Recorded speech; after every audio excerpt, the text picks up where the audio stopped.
What's up, everybody? Welcome back to the Post-Gazette Pirates YouTube channel. Noah Hiles here in Bradenton for the final time this spring, and the Pirates ended it on a unique note, getting no hit by the Baltimore Orioles Saturday afternoon in Grapefruit League play. Final score was 4-0.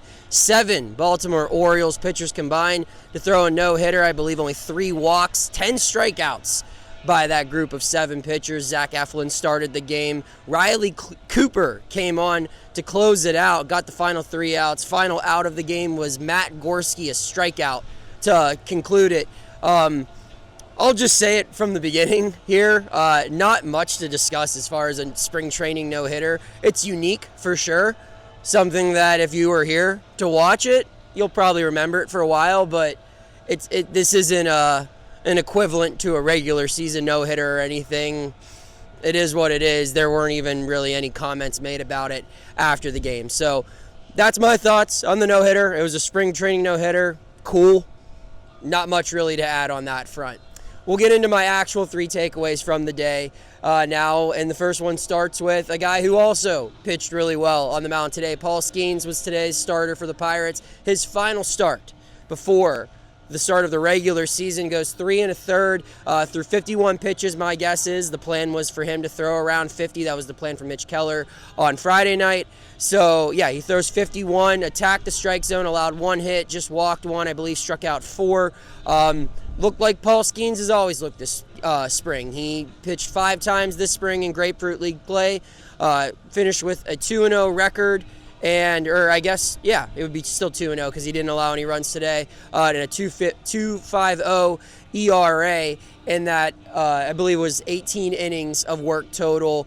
Struck out 23 batters, only walked 9 hitters, hit under 250 against him. It was interesting to talk to Paul after his final outing today because he can kind of view what a regular spring training looks like now, whereas last year at this time they were building him up on his own unique schedule where he wasn't pitching often. He was only stretched out to go a couple of innings by the time the regular season started and when he was in AAA. Whereas this year he got a first true big league spring training experience. He started, he built workload, he built volume, he worked on new pitches, and he talked about that whole experience, how it was a little different for him. He talked about how it took some time to adjust to just how hitters approach the game differently throughout spring training compared to the regular season. And he said he took a lot of mental notes that will have him prepared for next spring training entering year 3. But I'm excited to see what Skenes has in store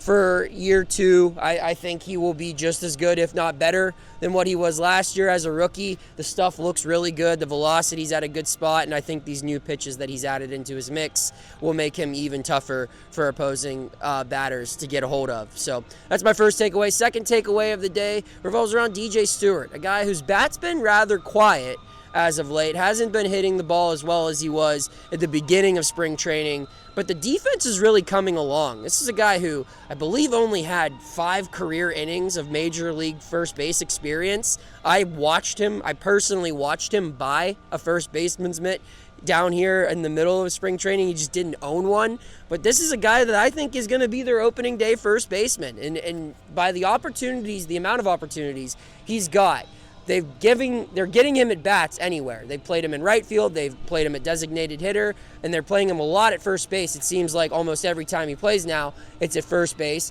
and it's because they want to get as good of a look as possible, and they want him to get opportunities to show what he can do in the field. And Derek Shelton talked after the game about how he's been showing up at 9 a.m. to field ground balls, to get extra work in, and we're seeing the product of that work out on the field. He made a nice diving stop today in the 3rd inning, had a couple of really clean plays out there, and it's a big improvement from what we saw earlier in the spring when he was making errors or just making bad reads on balls, didn't necessarily know where to be on cutoff plays. All of that's been cleaned up for the most part. I'm not saying this guy's going to be Keith Hernandez defensively. I don't expect him to win a Gold Glove. I don't even really know if he's going to make the team. And if he does, I don't know how long he'll stick around. But it is worth noting the strides he has made defensively as a first baseman at a position that he doesn't have a lot of familiarity with. This was the way he was going to make the team if he was going to make it, and I think he has a very good shot to do so. So if that happens, props to him. He was a long shot coming in, and I think his additional work with the glove on top of hitting the ball fine. I think he's batting around 263 right now, an OPS of around 800.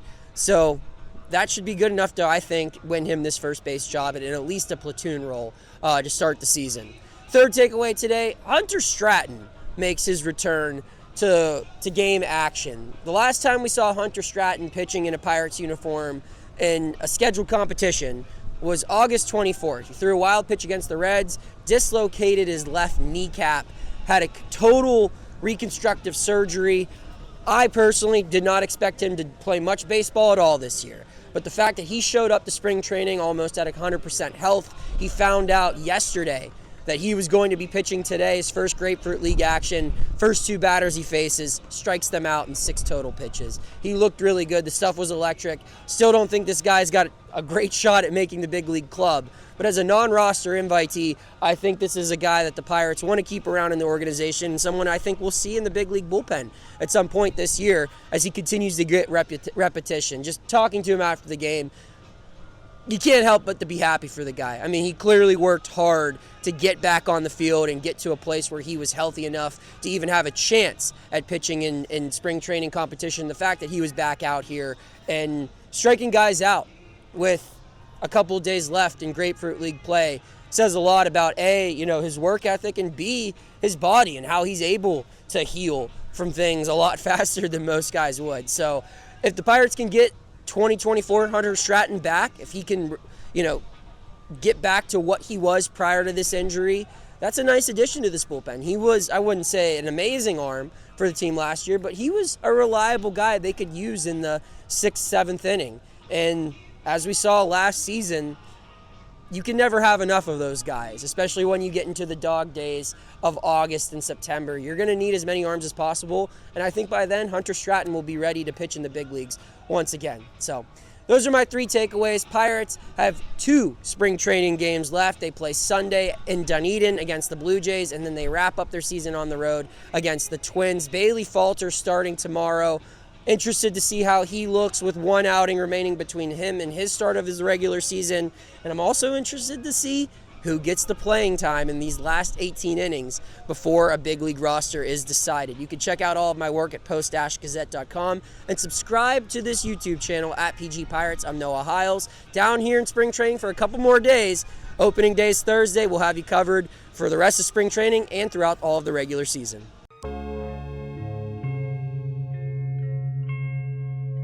Thank you for checking out this content from Post-Gazette Sports. If you watch this video on YouTube, please like the video and subscribe to our channel. For all of the sports coverage the Post-Gazette has to offer, visit post-gazette.com.